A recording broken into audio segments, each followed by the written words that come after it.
That's it. Another area of potential for Nigeria, cassava. So many potentials to explore. Well, anyway, let's find out what Ladi has been exploring from the global scene. Ladi? Yes, yes, Ini, I have one big, beautiful gift for you today, and I'll give I you hope it's some not from time. President Trump. It is Trump related, and you get it later. Okay. One big, beautiful gift for Ini. All right, let's head to the stories now. Yes, as I was saying, the One Big Beautiful Bill Act, or the OBBBA, it's a comprehensive budget reconciliation bill recently passed by the U.S. Congress.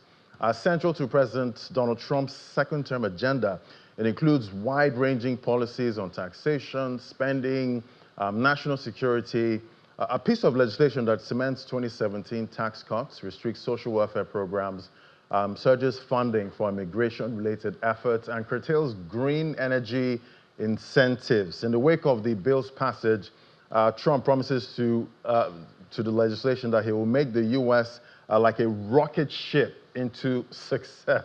The bill will be signed into law in a White House ceremony. That's July 4th. That's today. The U.S. Independence Day. Let's unpack, some of it at this point.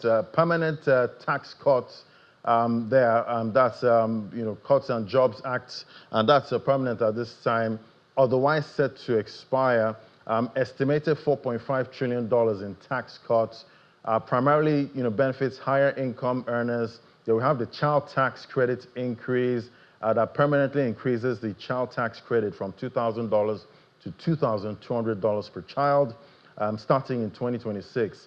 For the Medicaid cuts and restriction, it imposes work requirements, about 80 hours a month for able-bodied Medicaid recipients aged 19 to 64, with some other exemptions, increases frequency of eligibility checks, and estimated at 11.8. But I'll carry on with this in just a moment. And I guess you have an announcement here. Yes. For our DSTV viewers, we have to lead you to Gwagwalada, where there's a commissioning of a newly rehabilitated Aguma Palace Radio Nigeria New Market Road in Gwagwalada. It's the New Market by Radio Nigeria Junction. That's is going to be for our DSTV viewers. For our other viewers, you're still right here on Business Morning. Ladi? Yes, you still have your big, beautiful gift here. And still carrying on for clean energy program there. We're going to see cuts there with this bill. And definitely we've seen that spat between President Trump and Elon Musk there. And that means less incentives for most of the EV makers there. And it also shuts down greenhouse gas reduction fund, EV tax credits that's supposed to expire by that September, this year. So yes, it's a huge bill there with impacts already, being talked about by analysts there. Some are afraid that this will add to the debt burden right there in the U.S., adding about $3 trillion, to that. But yeah, President Trump is really optimistic about this bill. We'll keep tracking to see how it progresses. So other stories now, we see U.S. Treasury Secretary Scott Bessent, he did say that President Donald Trump will make the final decision on whether to extend the July 9th deadline for higher tariff rates on trading partners. The current 10% universal surtax on the European Union, Japan, and other trading partners was implemented on April 9 for a 90-day negotiating period following Trump's pause on higher duties announced early in April.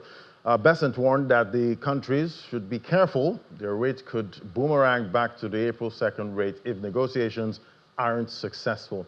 Then to the jobs report now, the U.S. economy added more jobs than anticipated in June, in a sign of ongoing resilience in the labor market despite recent concerns over the impact of sweeping tariffs. Non-farm payrolls last month rose by 147,000 jobs, upwardly revised to 144,000. According to a closely watched report from the Bureau of Labor Statistics, as job gains in state government and healthcare were partially offset by declines in the federal workforce. The economists had expected the figure would come in at 111,000. Meanwhile, the unemployment rate decelerated slightly to 4.1%, cooler than estimates of 4.3%. It also registered about 4.2%. That was in May. All right, let's look at Nvidia now. The share price that's reached an all-time high, trading at $158.72 with a market capitalization of $3.84 trillion. This milestone reflects a significant upward trend in the company's stock performance over the past year, delivering a 22.6% return this year. The increase underscores strong investor confidence and positive market sentiment surrounding Nvidia's business prospects and technological advancements. I guess no more maybe deep-seek concerns at this point. We'll see if that impacts later on.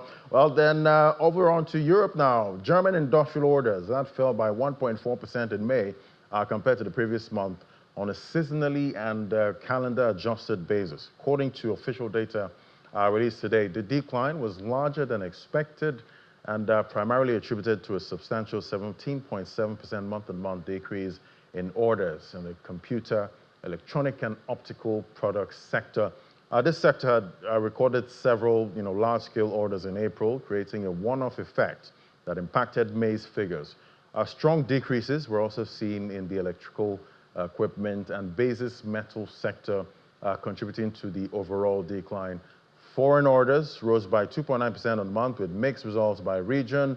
Orders from the Eurozone decreased by 6.5%, while orders from outside the Euro area that increased by 9.0%. Tini, that's much I can take, at this point, but we're seeing happy holidays for the U.S. citizens at this point. Happy anniversary, Independence anniversary. Independence anniversary. Maybe we'll go watch that movie again, Independence Day with Will Smith. Maybe. Yeah, maybe. All right, thank you so much. Thank you.